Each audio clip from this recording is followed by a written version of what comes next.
America के राष्ट्रपति Donald Trump ने भारत के साथ लंबे समय से चल रही ट्रेड डील की घोषणा की है, जिससे दोनों देशों के रिश्ते में मजबूती आएगी। इस ऐतिहासिक खबर के बाद भारतीय शेयर बाजार ने शानदार शुरुआत की। ओपनिंग सत्र में सेंसेक्स 2400 अंकों से ज्यादा की तेजी के साथ खुला, जबकि निफ्टी ने 25,800 का आंकड़ा जो है उसे पार कर लिया। दिन भर के ट्रेडिंग सत्र में आईटी, ऑटो, रियलिटी सेक्टर में जोरदार तेजी देखने को मिली और निफ्टी रियलिटी 5 तक चढ़ा। आईटी इंडेक्स 2.5 बढ़कर 39,610 तक पहुंच गया। बाजार के क्लोजिंग के दौरान सेंसेक्स ने 2070 अंकों की छलांग लगाई, जबकि निफ्टी 25,730 के स्तर पर बंद हुआ। निवेशकों का सेंटिमेंट सुधरा है और पिछले महीने की गिरावट कम होती दिखाई दे रही है। ट्रंप ने जिस तरह से कहा, मोदी उनके सबसे अच्छे दोस्त हैं। भारत ने अमेरिका से एनर्जी, टेक्नोलॉजी और एग्रीकल्चर में ज्यादा खरीदारी का जो वादा है वो भी किया है। तो यहां पर अमेरिका के राष्ट्रपति डोनाल्ड ट्रंप ने भारत के साथ लंबे समय से चल रही ट्रेड डील की घोषणा की, जिससे दोनों देशों के रिश्तों में और मजबूती आ सकती है। और इसी खबर पर चर्चा करने के लिए प्रोफेसर एपी तिवारी जी भी हमारे साथ जुड़े हुए हैं। देखिए तिवारी जी, अमेरिका की कृषि मंत्री ने जिस तरह से कहा भारत के बाजार में जो प्रोडक्ट है वो बिकेंगे और अमेरिका के ग्रामीण इलाकों में पैसा आएगा। अमेरिका के किसानों के लिए भारत का मार्केट बहुत जरूरी है। और ट्रंप ने भी जिस तरह से भारत के नहीं अमेरिका के किसानों का फायदा कराया है। सबसे पहले तो यह समझना चाहूंगा, भारत के लिए कितना चिंताजनक है भारत के किसानों के हितों को नजरअंदाज करके अगर कोई डील की जा रही है, क्या माने भारत के किसानों के हितों का कहीं ना कहीं जो सौदा है वो किया गया है। और एक सवाल मेरा ये भी यहां पर रहेगा तिवारी जी, जिस तरह से दिन भर के ट्रेडिंग सेक्टर में आईटी और रियलिटी सेक्टर में तेजी देखने को मिली है, निफ्टी की बात कर लें वो चढ़ा है, आईटी इंडेक्स जो है वो कहीं ना कहीं यहां पर बढ़ता नजर आया है। तिवारी जी, दोनों ही मुद्दों का जवाब आपसे मैं समझना चाहूंगा। जो ये सामने बातें आई है ट्रेड डील की, जो सवालों के जवाब है, क्या सेंटिमेंट उससे सुधरेगा? पिछले महीने की गिरावट जो है वो कम होती नजर आएगी? देखिए, इसको जो आपने सवाल रखे हैं उसको दो रूपों में लें, दो पक्ष हैं उसके। पहली बात तो ये समझना पड़ेगा कि व्यापारिक संबंधों के दायरे में सबसे बड़ा जो परिवर्तन हुआ था वो 1995 में हुआ, जब गैट WTO के शक्ल के तौर पे उभरा, विश्व व्यापार संगठन। और डंकन ड्राफ्ट साइन हुआ था। किसने किया था? डंकन ड्राफ्ट भारत ने हस्ताक्षर किए उस पर। और रिकॉल तो करना पड़ेगा, याद करना पड़ेगा, नरसिंह राव सरकार थी, कांग्रेस की सरकार थी कह सकते हैं, उसने साइन किया था। और उस बहुत बड़ा कह सकते हैं एक डॉक्यूमेंट वो, जिसमें दुनिया के देशों के साथ व्यापारिक संबंधों का स्वरूप क्या होगा, रूल्स ऑफ द गेम क्या होंगे, यानी व्यापार के क्या नियम होंगे, इसको निर्धारित किया गया था। तो अब सवाल इस बात का है कि, और तभी बात ये उठी थी कि भारतीय अर्थशास्त्री भी कहा करते थे कि भारतीय किसानों को नुकसान हो सकता है क्योंकि डंकन ड्राफ्ट को साइन किया है तो उसका दुष्परिणाम भारतीय किसानों को भुगतना पड़ेगा। लेकिन सबसे बड़ी बात यह है कि किस प्रकार भारतीय अर्थव्यवस्था की खेती के क्षेत्र में परिवर्तन हो रहे हैं।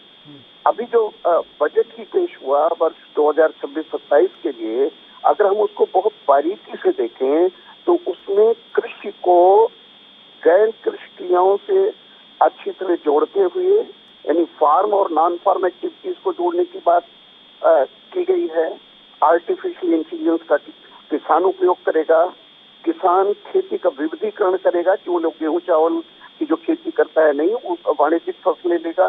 तो कुल मिलाकर अगर हम हालिया जो बजट प्रस्ताव है उनको देखें तो भारत लगातार कोशिश इस बात की कर रहा है कि उसकी खेती का क्षेत्र स्पर्धात्मक हो, उसके उत्पाद दुनिया के अन्य देशों में जाएं, जैसे जो ड्राई फ्रूट्स की खेती है वो जाएं, समुद्री उत्पाद जाएं, या मछली पालन को बढ़ावा दिया जा रहा है। तो बहुत सारे प्रस्ताव हैं, समय न होने के कारण उनका विस्तार नहीं कर सकता। लेकिन कहना ही चाहता हूँ कि खेती के विकेंद्रीकरण द्वारा किसानों के हित को जो अर्थ नीति है, बजट नीति है, वो स्वयं सुरक्षित कर रही है और भारत अधिक कह सकते हैं अधिक लाभ की स्थिति में इसलिए माना जाएगा। मैंने अभी उल्लेख किया पहले सत्र में चर्चा में।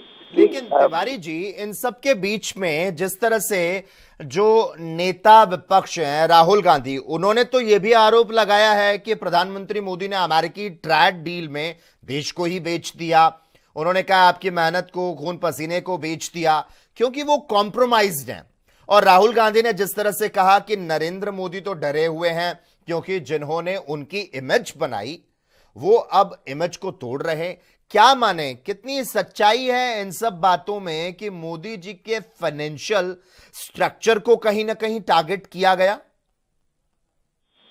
देखिए, ये जिस पक्ष को आप रख रहे हैं, जिस पर मेरा मंतव्य लेना चाहते हैं, ये एक राजनीतिक कारक है कह सकते हैं, लेकिन आर्थिक कारक की कह सकते हैं की छांव में राजनीतिक एक कह सकते हैं रोटी सेकने का एक उपक्रम माना जा सकता है इसे।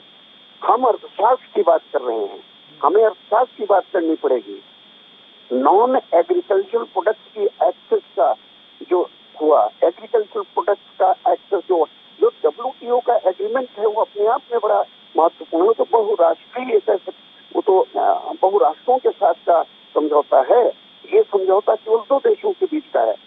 मोदी सरकार ने ही हाल ही में जो समझौते किए हैं स्वतंत्र व्यापार के, उसका सबूत दे रहा हूँ, आर्थिक सबूत दे रहा हूँ। यूरोपियन यूनियन के साथ जो समझौता हुआ, अमेरिका ने क्या देखा कि अगर वो टैरिफ लगाता है या प्रतिबंधित करता है अपने व्यापार को भारत के साथ, तो भारत दूसरी मार्केट तलाश रहा है। आंकड़े क्या कह रहे हैं, इसमें कहीं राजनीति नहीं है। आंकड़े कहते हैं कि ऊंचे टैरिफ अमेरिका द्वारा लगाए गए ऊंचे टैरिफ के बावजूद हमारा जो एक्सपोर्ट बढ़ा है दिसंबर में, वो 1.8% से बढ़ा है। यानी एक्सपोर्ट में कोई कमी नहीं आई, बावजूद इसके कि एक प्रतिबंधित व्यापार की नीति अमेरिका ने अपनाई। साथ ही साथ 2-3 दर्जन से अधिक देशों के साथ कुल मिलाकर कह सकते हैं व्यापार समझौते भारत ने किए हैं। इसी मोदी सरकार ने किए हैं। जब मोदी सरकार कहते हैं तो पॉलिटिकल एक एंटिटी के तौर पर उसे देखा जा सकता है, लेकिन जो अर्थशास्त्र है अपने तरीके से चलता है।